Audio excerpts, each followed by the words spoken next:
नमस्कार, मैं हूं शिवनाथ झा, आर्यावर्त इंटरनेशनल.com के यूट्यूब चैनल कतरन से। मैं अभी बैठा हूं भारत के सर्वोच्च न्यायालय के मुख्य द्वार के सामने। पिछले दिनों मुंबई में एक कार्यक्रम के दौरान सर्वोच्च न्यायालय के मुख्य न्यायाधीश माननीय न्यायमूर्ति DY चंद्रचूड़ साहब ने एक इच्छा जाहिर किया या उन्होंने कहा कि सर्वोच्च न्यायालय में जितने भी फैसला, जितने भी जजमेंट आएंगे, उन जजमेंटों का, उन तमाम जजमेंट्स का भारतीय क्षेत्रीय भाषाओं में अनुवाद कर लोगों तक उपलब्ध कराया जाएगा। चंद्रचूड़ साहब की यह बात इधर मीडिया में, सोशल मीडिया पे लिखना पढ़ना शुरू हुआ। उधर प्रधानमंत्री नरेंद्र मोदी बहुत ही बेहतरीन शब्दों में उन्हें इस बात के लिए धन्यवाद ज्ञापन किए कि क्षेत्रीय भाषाओं का इससे विकास होगा। स्वाभाविक है, अगर सर्वोच्च न्यायालय के संपूर्ण आदेश को भारत के विभिन्न भाषाओं में, बंगला हो, हिंदी हो, तमिल हो, तेलुगु हो, उर्दू हो, मराठी हो, गुजराती हो, जितनी भी भाषाएं हैं, उन भाषाओं में अगर अनुवादित कर लोगों को उपलब्ध कराया जाएगा तो इससे बेहतरीन चीज भाषाओं के विकास में और कुछ नहीं हो सकता है। लेकिन यहाँ पे एक सवाल थोड़ा सा,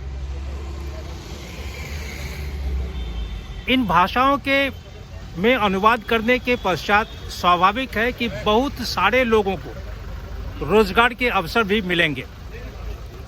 बहुत सारे लोग जो इस विभिन्न भाषाओं में अव्वल हैं, शब्दों पे उनकी पकड़ है, जो न्यायिक शब्द का इस्तेमाल होता है, उन शब्दों पे जिनकी पकड़ है, वो स्वाभाविक है कि अनुवाद कर अपने रोजी रोटी, रोजगार के लिए भी उनके लिए मार्ग प्रशस्त होगा। बहुत बेहतर पहल है, इससे बेहतर पहल हो नहीं सकता है। आज़ादी के 75 वर्ष बाद भी आज तक इस दिशा में किसी भी न्यायमूर्ति ने नहीं सोचा कि सर्वोच्च न्यायालय का जो भी निर्णय हो रहा है, उस निर्णय को भारत के अंग्रेजी के अलावे भारत के विभिन्न भाषाओं में उपलब्ध कराया जाए लोगों को।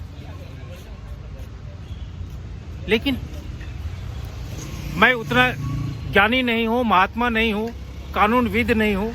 एक भारत का एक बहुत छोटा सा आम आदमी से भी बहुत नीचे का व्यक्ति हूँ, एक पत्रकार हूँ। एक सवाल सिर्फ मेरे मन में आया, इसलिए यहाँ बैठकर ये कहानी कर रहा हूँ कि भारतवर्ष में आज जिला न्यायालय से लेके भारत के सर्वोच्च न्यायालय तक न जाने कितने करोड़, लाख की बात नहीं है, करोड़ों में बात है। ये करोड़ मुकदमे आज भी लंबित है।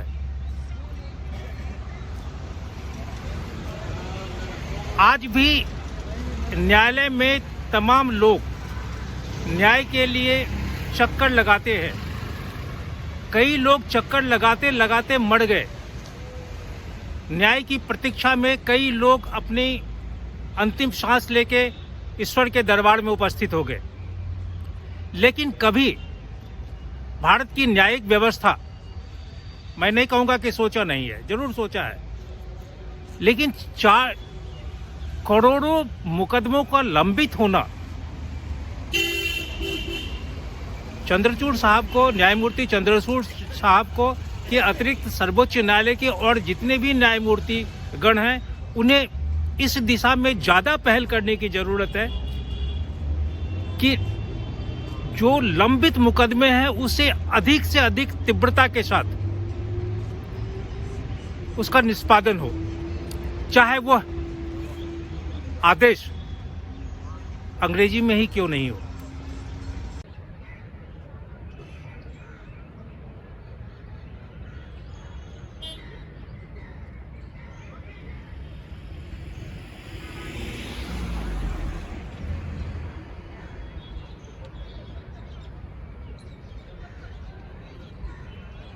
जैसे ही न्यायमूर्ति चंद्रचूड़ साहब इस बात का ऐलान किए कि वो सर्वोच्च न्यायालय के निर्णय को विभिन्न भारतीय भाषाओं में अनुवादित कर लोगों को उपलब्ध कराएंगे। प्रधानमंत्री नरेंद्र मोदी ट्विटर पे आ गए और उन्होंने इस पहल को बहुत ही बेहतरीन तरीके से सराहना की। प्रधानमंत्री ने अपने ट्विटर में कहा कि हाल में ही आयोजित एक समारोह में भारत के मुख्य न्यायाधीश माननीय न्यायमूर्ति DY चंद्रचूड़ ने सुप्रीम कोर्ट के फैसलों को क्षेत्रीय भाषाओं में उपलब्ध कराने की दिशा में काम करने की आवश्यकता के बारे में चर्चा की। उन्होंने इसके लिए प्रौद्योगिकी का इस्तेमाल करने का सुझाव भी दिया। यह एक प्रशंसनीय विचार है। इसमें अनगिनत लोगों को, विशेषकर युवाओं को काफ़ी मदद मिलेगी। प्रधानमंत्री ने यह भी कहा कि भारत में अनगिनत भाषाएं हैं जो हमारी सांस्कृतिक जीवंतता को काफ़ी हद तक बढ़ा देती है। केंद्र सरकार भारतीय भाषाओं को प्रोत्साहित करने के लिए अथक प्रयास कर रही है, जिसमें इंजीनियरिंग और चिकित्सा जैसे विषयों को संबंधित विद्यार्थियों को मातृभाषा में पढ़ने का विकल्प देना भी शामिल है। अब एक सवाल है यहाँ पे फिर, अगर चिकित्सा के क्षेत्र में या अभियंत्रण के क्षेत्र में हिंदी को बढ़ावा दिया जा रहा है, पाठ्य पुस्तकें हिंदी में उपलब्ध कराई जा रही हैं, स्वाभाविक है कि परीक्षाएं भी हिंदी में ही होगी, तो भारत के न्यायालयों में, विशेषकर सर्वोच्च न्यायालय या जो उच्च न्यायालय हैं विभिन्न राज्यों के, उसमें हिंदी में मुद्दालय या मुवक्किल को बोलने का क्यों नहीं अधिकार है, या अगर अधिकार है तो वह अधिकार बहुत ज़्यादा प्रचारित और प्रसारित क्यों नहीं हो रहा है। हमारी भाषा, अगर हम अपनी बात को हिंदी में बेहतरीन तरीके से अगर न्यायमूर्तियों के समक्ष रख सकते हैं तो शायद इससे भाषाओं का भी बहुत ज़्यादा विस्तार होगा, भाषाएं भी मजबूत होंगी। क्योंकि आज आम तौर से बोलचाल की भाषाओं में जिस तरह अंग्रेजी शब्द अपना आधिपत्य जमा रहा है, यह किसी भी भाषाओं के लिए शुभ संकेत नहीं है।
यदि भारत के जुडिशरी में, चाहे वो सुप्रीम कोर्ट से लेकर लोअर जुडिशरी तक, अगर हम केस के पेंडेंसी पे चर्चा करें तो आंकड़ा यह बताता है कि भारत में तकरीबन 4 करोड़ 70 लाख से अधिक मुकदमे लंबित हैं।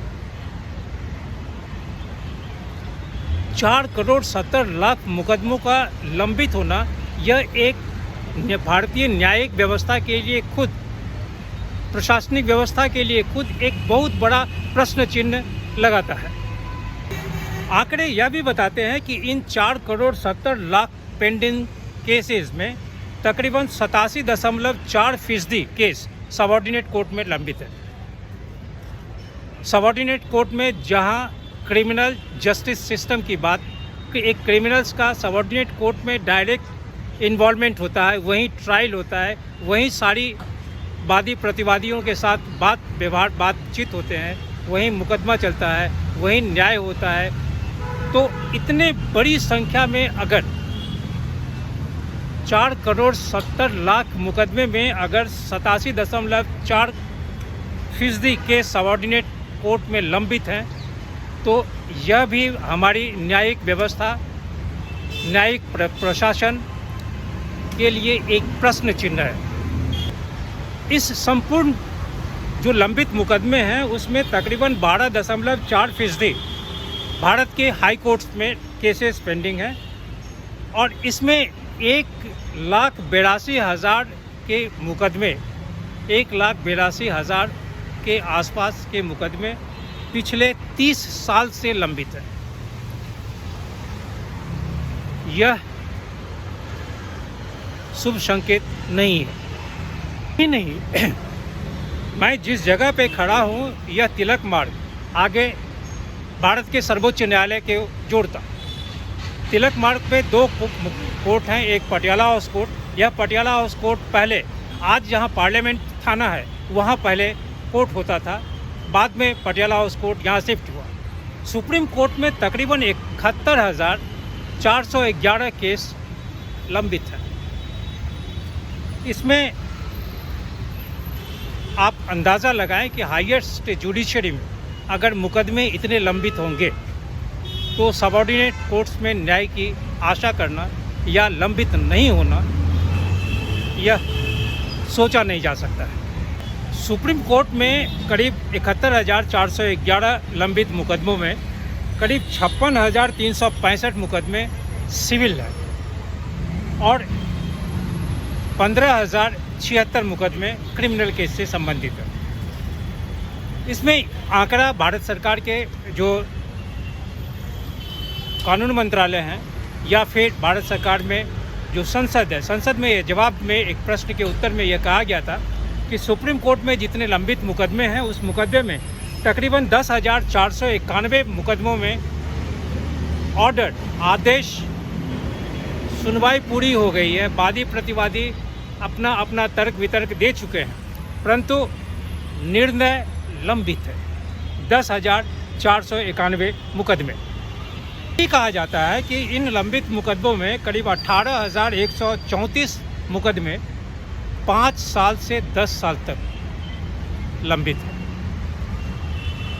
लंबित होना अच्छी बात है या बुरी बात, इसका निर्णय करना हमारे कुवत में नहीं है। मैं नहीं कर सकता हूँ। इसके लिए बड़े बड़े जो लोग हैं, बड़े बड़े न्यायविद हैं, न्यायमूर्ति हैं, वो करेंगे कि कितना प्रेशर है, कितना जजेस हैं, कितने न्यायमूर्ति विभिन्न हाई कोर्ट, सुप्रीम कोर्ट में हैं, लोअर जुडिशरी में कितने जजेस हैं।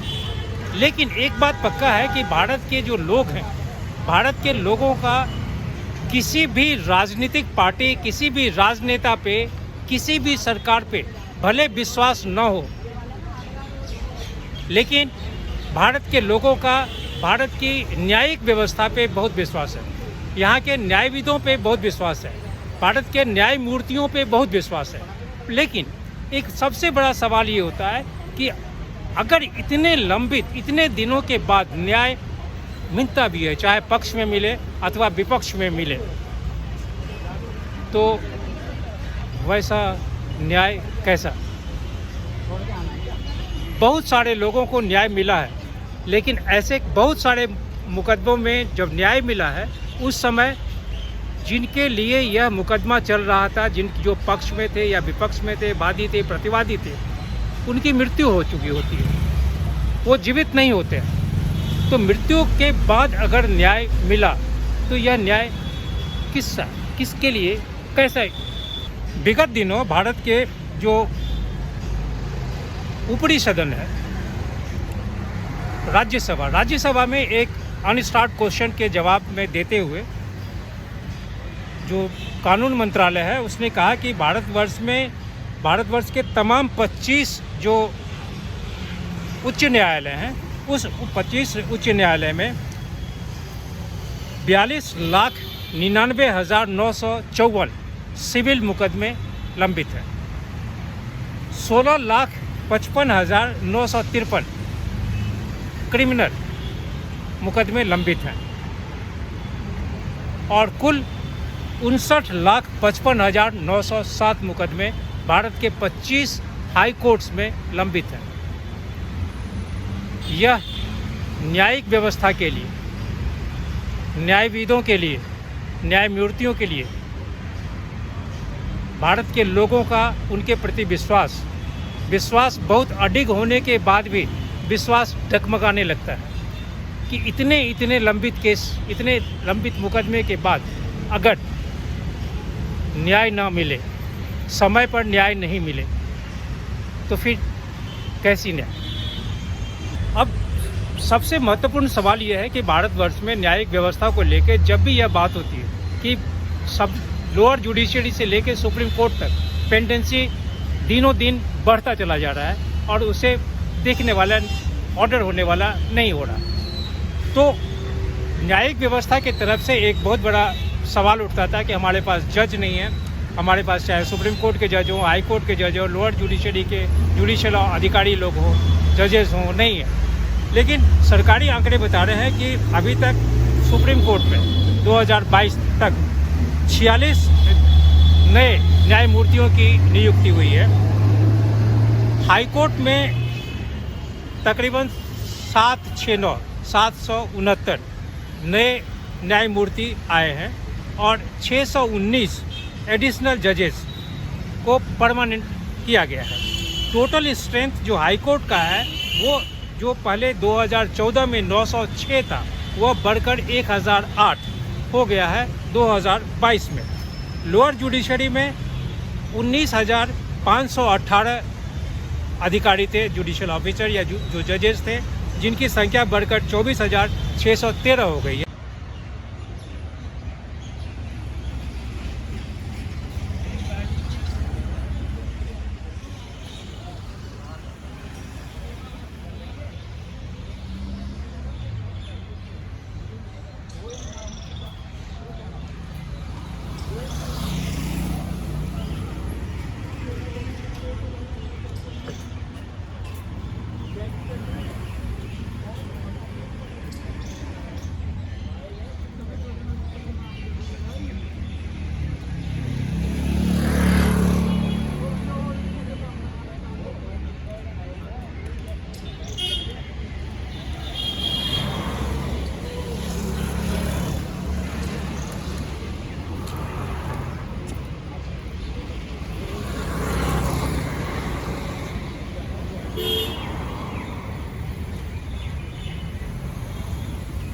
न्यायमूर्ति चंद्रचूड़ साहब ने जो निर्णय लिया है कि भारत के सर्वोच्च न्यायालय का जो आदेश होगा उसे समस्त भारतीय भाषाओं में अनुवादित कर लोगों को दिया जाएगा, बहुत बेहतरीन पहल है।